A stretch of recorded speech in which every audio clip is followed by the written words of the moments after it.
Trying to hammer your guitar frets in is something that you need to do, but it's also a bit of a learning curve. And you also need the proper hammer, or else you risk denting your frets.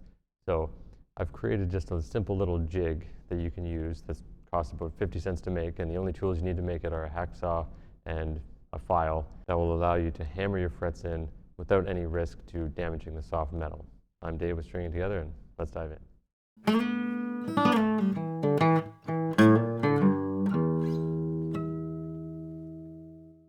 Your standard fret wire is pretty thin, and usually it's made of a composite. So when you're buying fret wire, you'll see nickel, silver.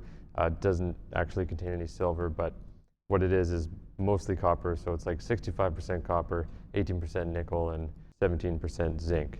So all of those metals are pretty soft.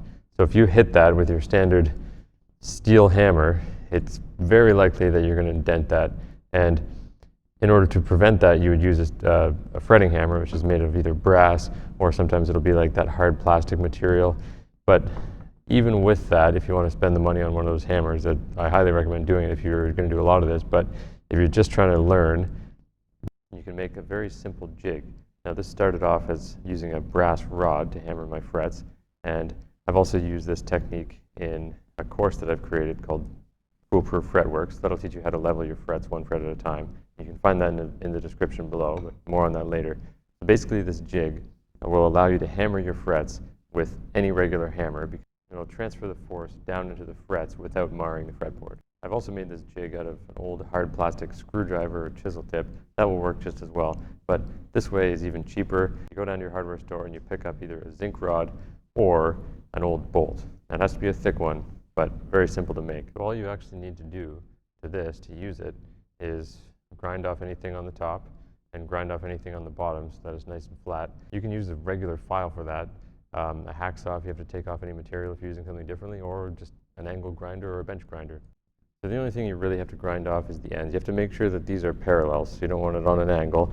And then the other key thing here is that you want this end to be nice and smooth, okay? Because you want to be able to run it along the fret, and you shouldn't hear any friction there. So in order to get this smooth, after the bench grinder, I hit it with a file, and then I just went up in sandpaper. So I went up to 60, and then all the way up to 220.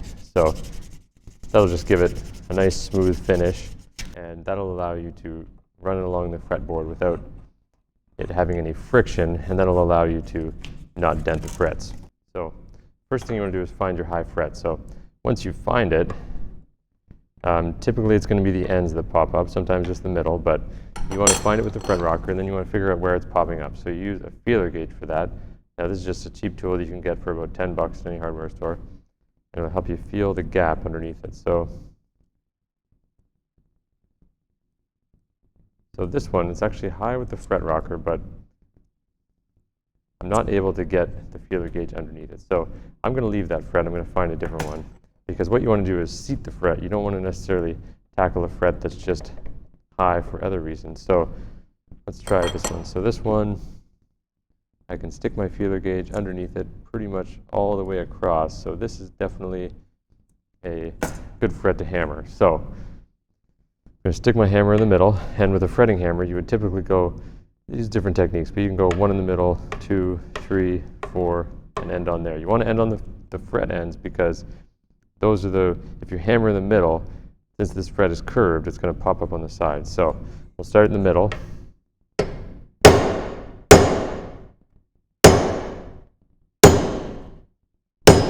And end on the sides. And you can usually tell if it's working, because sometimes you'll see some gunk kind of shoot out the end if you really hit it right. And then you want to test it with this again. Okay, so it's gone down on that side. That side needs one more hammer. Always double check the other side, that make sure that it didn't pop up.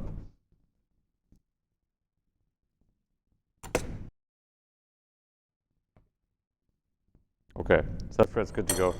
As I mentioned, you can find that full course in the description below. Follow the link, put in your email, and I'll send it to you for free. And that's sort of the first steps that you need to do in order to get a perfect setup. So hopefully you found that helpful. Leave a comment below or a question. I'm happy to answer questions in the comments, or it gives me ideas for new videos. And let me know how this works out for you when you try it. And that's all for now. I'll see you next week.